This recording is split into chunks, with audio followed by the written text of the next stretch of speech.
Buenos días, bienvenidos a la unidad número 3 de auditoría de sistemas, ¿verdad? Esta unidad se llama auditoría de materiales y equipo. Felicidades si han llegado hasta acá y es que esta es la última unidad que nos toca ver en la materia auditoría de sistemas. Es por eso que les he estado dando tiempo para que ustedes, como recuerdan que esta materia es teórica, entonces sé que hay bastante por leer, bastante por aprender, y yo sé que en una clase de, ¿qué? De 1 hora y media no podemos aprender eso, ¿verdad? Pero ustedes pueden leer en su casa tranquilamente y pues cualquier cosa que quizás no sepan pueden preguntarme, igual pueden googlear antes para que los dos podamos hablar el mismo idioma, ¿verdad? Entonces, ya con esa breve introducción, iniciamos. Espero que sí me puedan escuchar. Voy a ver acá el micrófono. Sí, ok.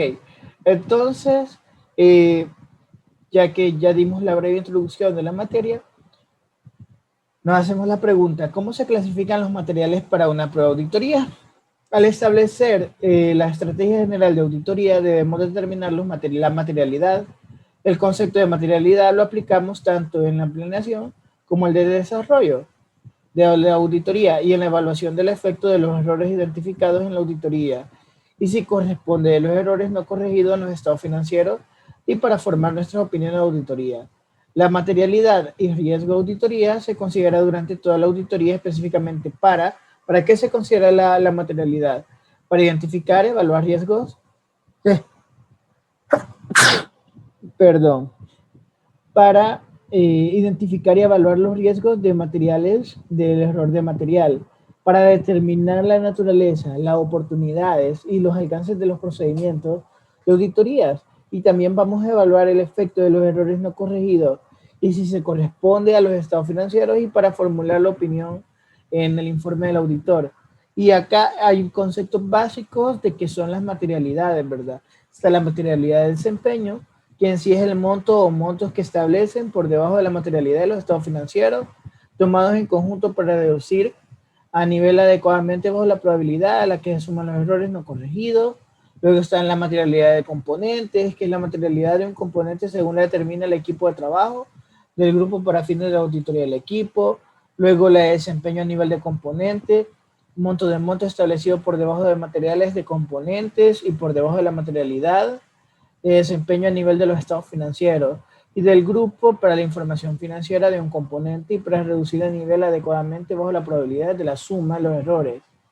Esa es la materialidad del desempeño a nivel de componente, es la función del desempeño y de los componentes. Si acá vemos el monto de montos en la de los componentes y acá vemos dependiendo del grupo, entonces podemos decir que va a depender del monto o va a depender de la materialidad lo que se va a medir en la materialidad de desempeño a nivel de componente.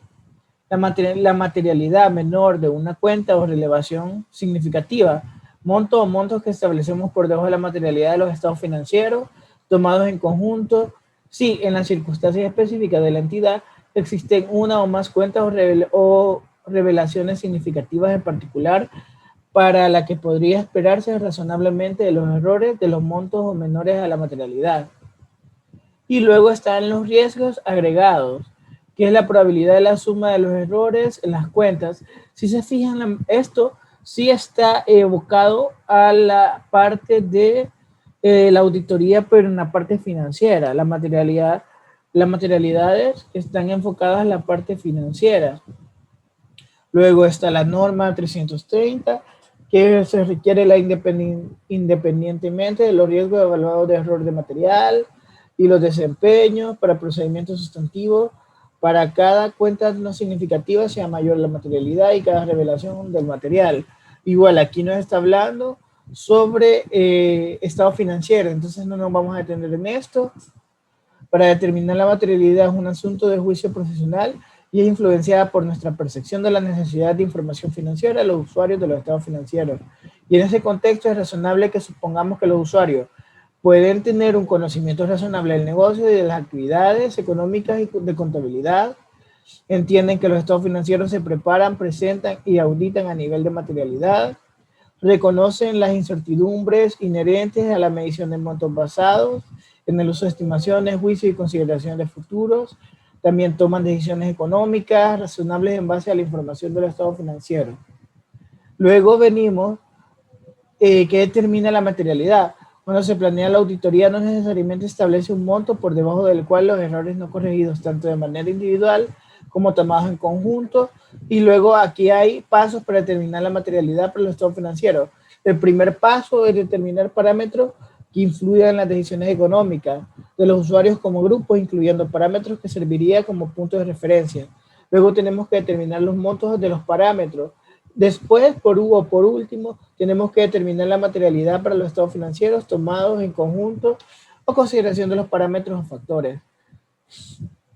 Después, los parámetros son elementos de los estados financieros que influyen en las decisiones económicas. Un parámetro es una serie o es como tomar un trozo de donde se va a sacar, ¿verdad?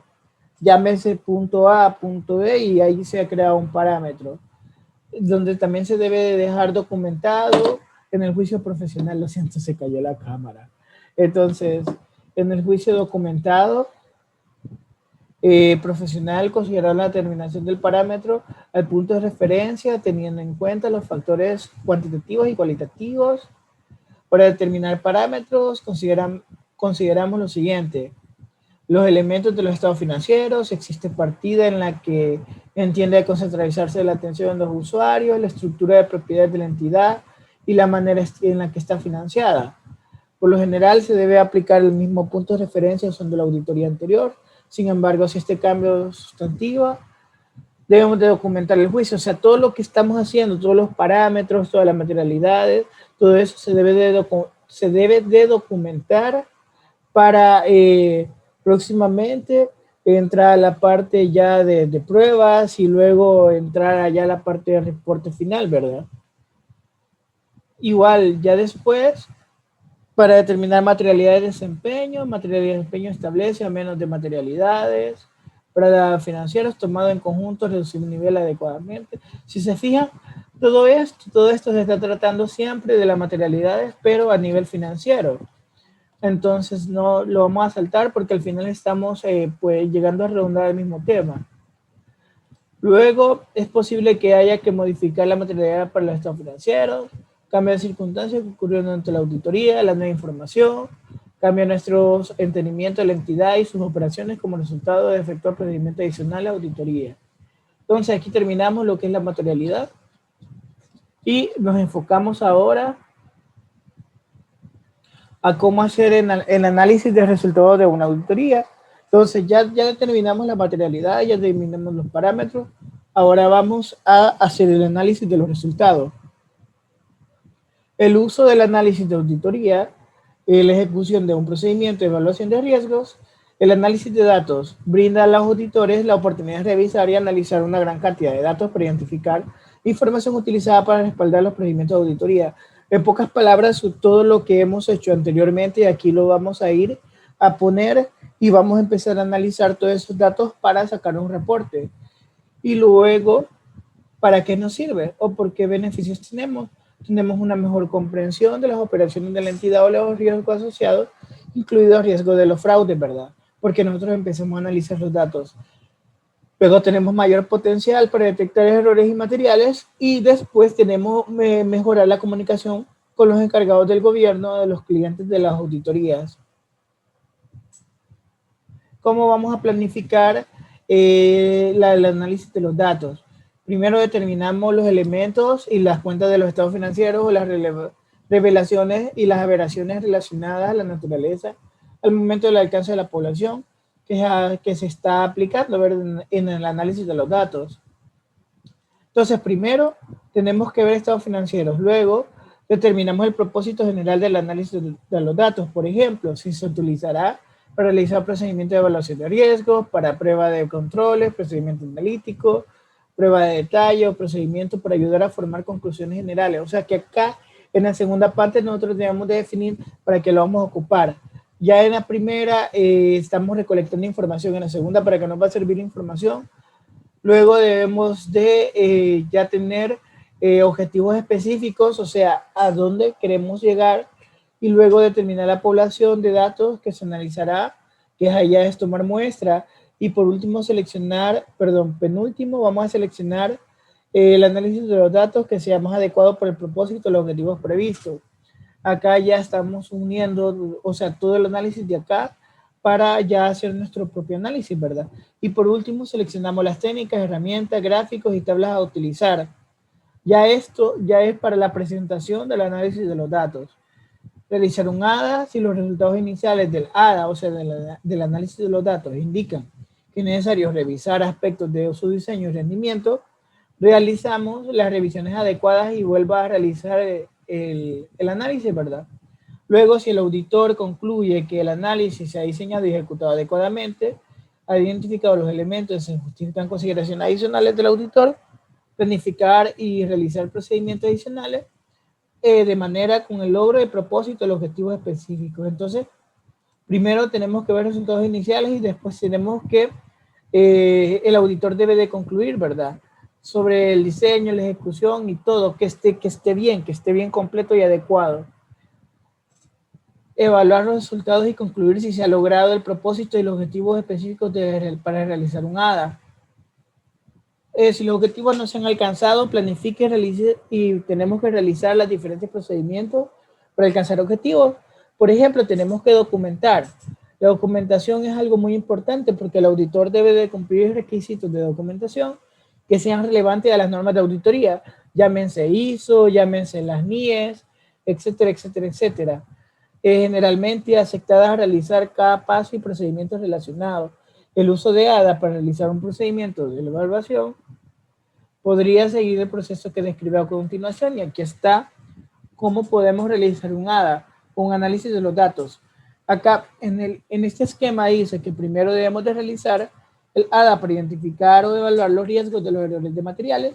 Luego, cuando ya identificamos esto, venimos y evaluamos si el ADA se ha planificado y ejecutado adecuadamente, lo que le está diciendo ahí arriba, pero si esto no cumple las expectativas, luego vuelve otra vez como un círculo vicioso y luego volvemos a tener que realizar el ADA porque no está cumpliendo las expectativas en la segunda parte. Pero es que acá hay una flechita que dice que vuelve otra vez.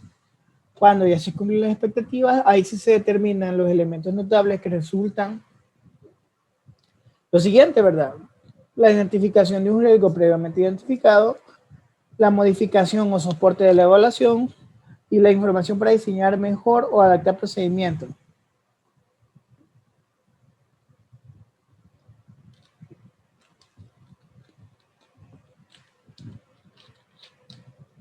Ok, sigamos.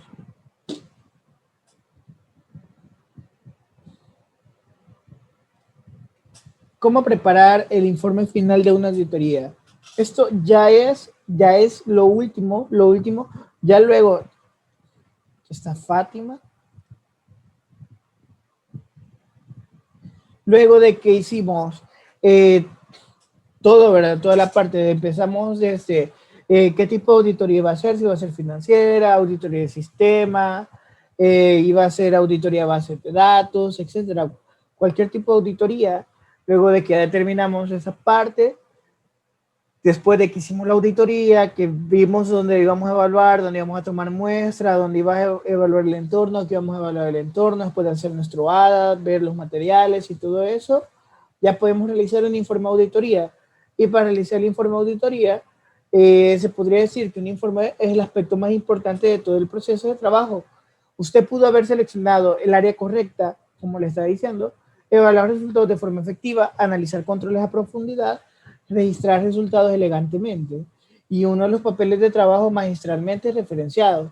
Pero si el informe no refleja esta excelencia, usted no tendría o no tendrá el éxito deseado. El informe de auditoría interna es quizás el único producto tangible de gerencia que puede ver el trabajo de su departamento. Tenemos la impresión y necesidad para desarrollar un informe que tenga un impacto significativo en el lector en los primeros 30 segundos o antes. O sea que en el informe de auditoría nosotros tenemos que cautivar a la persona que lo está leyendo. es como contar un cuento o contar una autobiografía de tu persona diciendo que eres el mejor. Así tiene que ser nuestro informe de auditoría, tiene que ser lo más breve, lo más conciso, pero que te explique todo. Y aquí hay 5 pasos que te generan calidad, que generan calidad en un informe de auditoría. La primera, hay que ser breve. La brevedad es probablemente el factor principal o la clave que caracteriza a un informe excelente. La brevedad no solo acerca de la cantidad de las páginas que incluye el informe, sino también a presentar solamente aspectos que sean cruciales para el usuario, usando la menor cantidad de palabras posible. Sus clientes esperan recibir un documento depurado que presente únicamente temas cruciales. La primera parte es, no le pongas tanto mico y mecate, simplemente sé breve con lo que va a decir, sé puntual. Que hay una breve reflexión. La perfección no se alcanza cuando no hay nada más que añadir, sino cuando no hay nada más que quitar. Escuchen, la perfección no se alcanza cuando no hay nada más que añadir, sino cuando no hay nada más que quitar. Se los dejo para que ustedes lo puedan analizar. De Antoine de Saint-Exupéry. Coloque primero el mensaje principal. Los lectores prefieren el mensaje principal sea colocado primero y luego leer los comentarios, detalles y explicaciones que apoyan al mensaje principal. Los estudios sobre la lectura comprensiva apoyan al principio básico de colocar el mensaje principal primero. Estudios demuestran que los usuarios absorben más información y recuerdan mejor los detalles cuando el mensaje clave lidera la escritura. Este enfoque del mensaje principal, primero, es poderoso y permite un entendimiento claro, no solo del mensaje clave, sino también la información de apoyo y los detalles. La estructura del informe debe desarrollarse intencional y abiertamente para empujar el mensaje principal hacia el frente. Luego debemos dividir el informe en secciones, o sea, tenemos que seccionarlo. Aquí viene Sandra. Debemos de seccionarlo. Muchos de los usuarios no leen el informe completo, saltan y vuelan sesiones de informe buscando la información que ellos necesitan. Los usuarios de alto nivel leen la opinión o conclusión y se detienen ahí.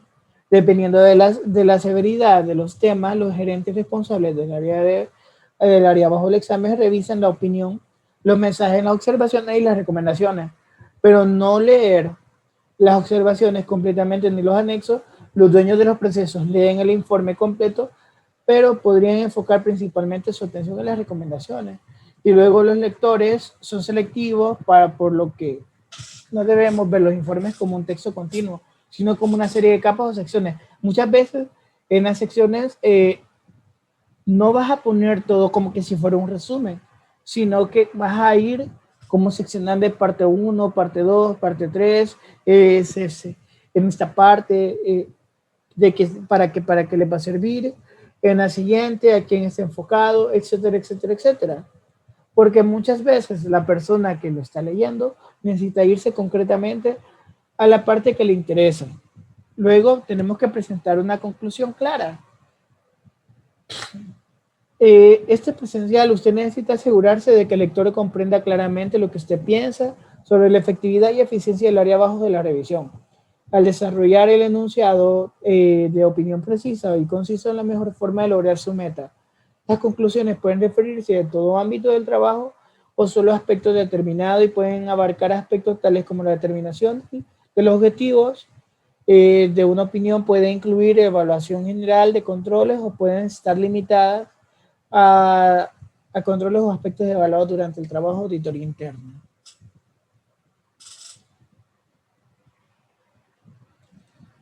Luego, de un seguimiento efectivo a todas las acciones correctivas.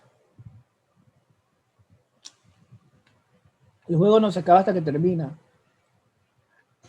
Como siempre, en una auditoría van a salir errores que se tienen que solucionar, y es por eso que una de las finalidades del auditoría interno es que todos esos errores puedan solucionarse, y crear un plan para solucionar los errores, porque no solamente es ver los errores y dejarlos ahí, sino que es cómo solucionar esos errores. Un proyecto de auditoría interna no finaliza hasta que las recomendaciones son implementadas. Las actividades de auditoría interna deben hacer un seguimiento eficaz a través de recibir y evaluar las respuestas de la dirección y el plan de acción, propuesto de las observaciones y recomendaciones de trabajo durante la realización del mismo o dentro de un periodo razonable después de comunicar los resultados de trabajo. Las propuestas son más útiles que se incluyen a la información suficiente que permita al DEA evaluar la adecuación y oportunidad de las acciones propuestas, actualizaciones periódicas y después información sobre unidades. La información presentada en los 5 pasos o consejos incluidos en este diseño artículo, ¿de dónde las tomé? Del material técnico de nuestro curso, taller, diseño efectivo de informe auditoría interna. Esto es un curso donde ustedes también pueden tomar. Y acá, pues está lo que es la unidad número 3, era una unidad muy cortita. Y con esto se puede decir de que hemos terminado la materia. Aún nos queda todavía una semana porque la materia termina hasta el 7, pero con todas las actividades de que están a la puerta de la esquina, creo que hay tiempo de sobra, ¿verdad? Para que las puedan hacer. Por ejemplo, me tienen que entregar el cuestionario para hacerle su parcial, porque es su parcial número 2, y luego vamos a tener que hacer otras actividades para hacer laboratorio 1, laboratorio 2 y parcial del tercer cómputo. Y de aquí tenemos 7 días para hacer todo eso. Así que necesito que me entreguen el cuestionario lo más pronto posible. Por favor, acá he terminado la clase de auditoría, pero para quienes se quieran quedar, esto es opcional, porque aquí yo no lo voy a obligar, para que se quieran quedar, en la siguiente voy a abrir otra sesión de Zoom, y en la siguiente sesión de Zoom les voy a explicar de la siguiente materia, que la siguiente materia, si no recuerdo, es ya programación. Entonces, les voy a enseñar a instalar el programa que vamos a utilizar en la siguiente materia. Y tal vez podamos configurarlo, porque la verdad que configurar el programa se va a tardar bastante. Y a mí me ocasionan a veces errores a la hora de instalarlo. Por eso es que, si se quieren quedar, está bien. Y si no, está bien. ¿Ok? Así que pasen un buen día y ánimos.